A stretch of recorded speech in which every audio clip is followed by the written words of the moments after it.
या देवी सर्वभूतेषु माँ कालरात्रिरूपेण संस्थिता नमस्तस्यै नमस्तस्यै नमस्तस्यै नमो नमः। स्वागत है आप सभी का हमारी चैत्र नवरात्रि की विशेष श्रृंखला में।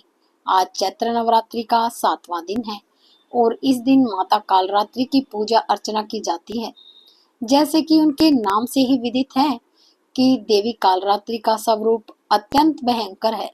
उनका वर्ण रात्रि के समान काला है, क्योंकि देवी का जन्म ही दैत्य का वध करने के लिए हुआ था। इसलिए इनका यह स्वरूप इतना प्रलयकारी है। लेकिन ऐसा क्या कारण था कि देवी जगदम्बा को ऐसा स्वरूप धारण करना पड़ा? तो चलिए आज चैत्र नवरात्रि के 7वें दिन हम माँ कालरात्रि का एक पौराणिक कथा का श्रवण करते हैं। ये वर्षों पुरानी कथा है। शुंभ तथा निशुंभ नाम के दो दैत्य भाई ब्रह्मा जी को प्रसन्न करने के लिए घोर तपस्या में लीन हो चुके थे।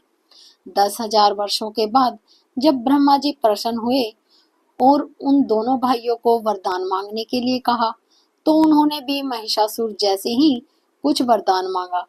पहले तो इन दोनों ने अमर होने की इच्छा प्रकट की, लेकिन जब ब्रह्मा ने इस वरदान को देने से मना कर दिया, तो इन दोनों ने यह वरदान मांगा कि उनकी मृत्यु किसी पुरुष के हाथों न हो।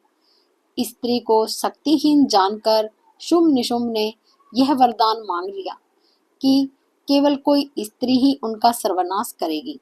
वास्तव में उन्हें किसी भी स्त्री से किंचित मात्र भी भय नहीं था, लेकिन अब उनकी यह धारणा कुछ ही समय में गलत साबित होने वाली थी।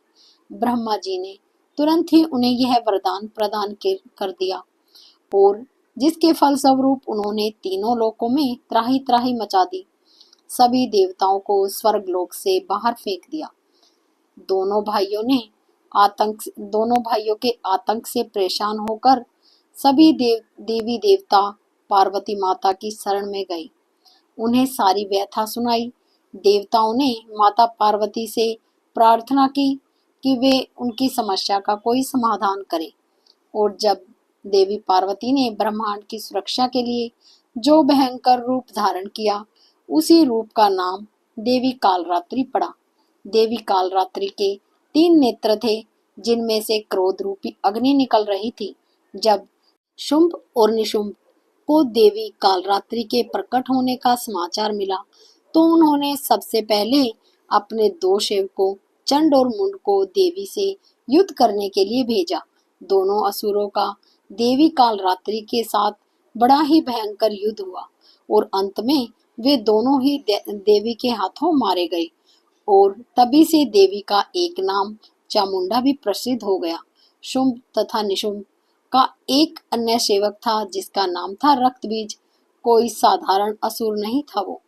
इसे स्वयं भगवान शिव ने वरदान दिया था, जब भी इसके शरीर से एक भी रक्त की बूंद जमीन पर गिरेगी, तो उससे असंख्य राक्षस उत्पन्न हो जाएंगे, क्योंकि रूप और शक्ति में उसके यह सम्मान होंगे।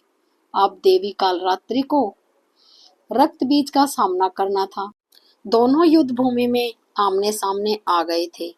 जैसे ही देवी कालरात्रि ने रक्तबीज पर प्रहार किया, तो उसके शरीर से रक्त की धारा बह निकली। जैसे ही वह रक्त की धारा भूमि पर गिरी, तो उसमें से न जाने कितने ही और रक्तबीज उत्पन्न हो गई। इन असंख्य दैत्यों से युद्ध करने के लिए देवी ने अपने स्वरूप का विस्तार किया।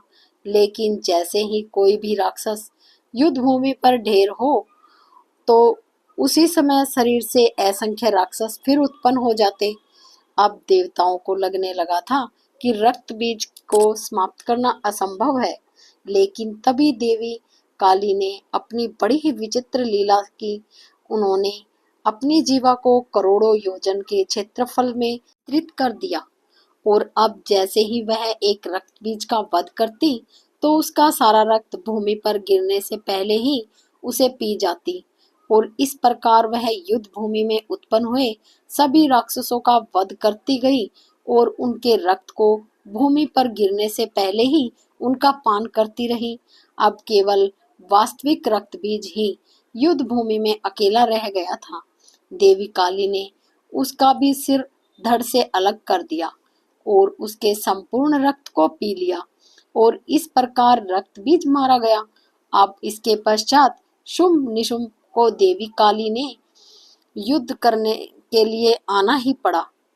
दोनों के भयंकर युद्ध के पश्चात देवी कालरात्रि ने इन दोनों का वध करके भौतिक जगत को राक्षसों के ताप से मुक्त किया और देवताओं को पूर्ण स्वर्ग लोक प्रदान किया। देवी काली का रूप बड़ा ही विशाल है। इनकी 4 भुजाएं और 3 नेत्र हैं।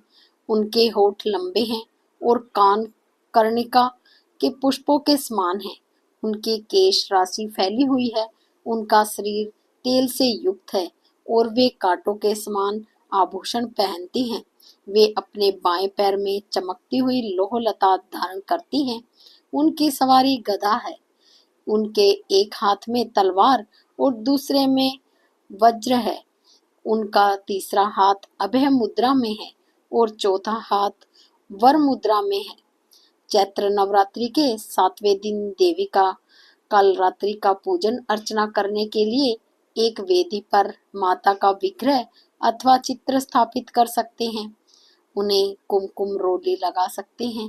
माता की पूजन में केवल लाल रंग के पुष्प का ही प्रयोग किया जाता है। ऐसा कहते हैं माता को नींबू की माला और गुड़हल के फूलों की माला भी पहना सकते हैं। उनके समक्ष तेल का दीपक भी प्रज्वलित कर सकते हैं और ऐसा माना गया है कि माता को गुड़ अथवा गुड़ से बने व्यंजनों का भी भोग लगाना चाहिए। चैत्र नवरात्रि के 7वें दिन आप माता कालरात्रि की पूजा उपासना भी कर सकते हैं। वैसे तो हमारे देश में देवी काली को समर्पित अनेकों मंदिर हैं, परंतु देवी कालरात्रि का प्राचीन मंदिर वाराणसी की कालिका गली में स्थित है और नवरात्रि के 7वें दिन वहां भारी भीड़ एकत्रित होकर माता की भव्य पूजा अर्चना करी जाती है। इस दिन माता के दर्शनों से सभी मनोकामनाएं पूर्ण होती हैं। ऐसा स्थानीय लोगों का मानना है। भक्तों का मानना है कि माता कालरात्रि की पूजा अर्चना करने से अकाल मृत्यु का भय भी चला जाता है। तो ये थी चैत्र नवरात्रि के 7वें दिन देवी कालरात्रि की पौराणिक कथा। यह कथा आपको कैसी लगी हमें नीचे कमेंट्स बॉक्स में लिखकर जरूर बताइएगा और याद से आपके अपने चैनल को सब्सक्राइब भी कर लीजिए ताकि आने वाली कथाएं भी आप सरलता से सुन पाए। तो चलिए चैत्र नवरात्रि के 7वें दिन की कालरात्रि से यही प्रार्थना करते हैं कि माँ कालरात्रि अपने भक्तों पर अपनी कृपा हमेशा बनाए रखे और भक्ति के पथ पर में आने वाली सभी अनर्थ रूपी असुरों का नाश करे। जल्दी ही मिलते हैं एक और नई कथा लेकर। जय माँ कालरात्रि।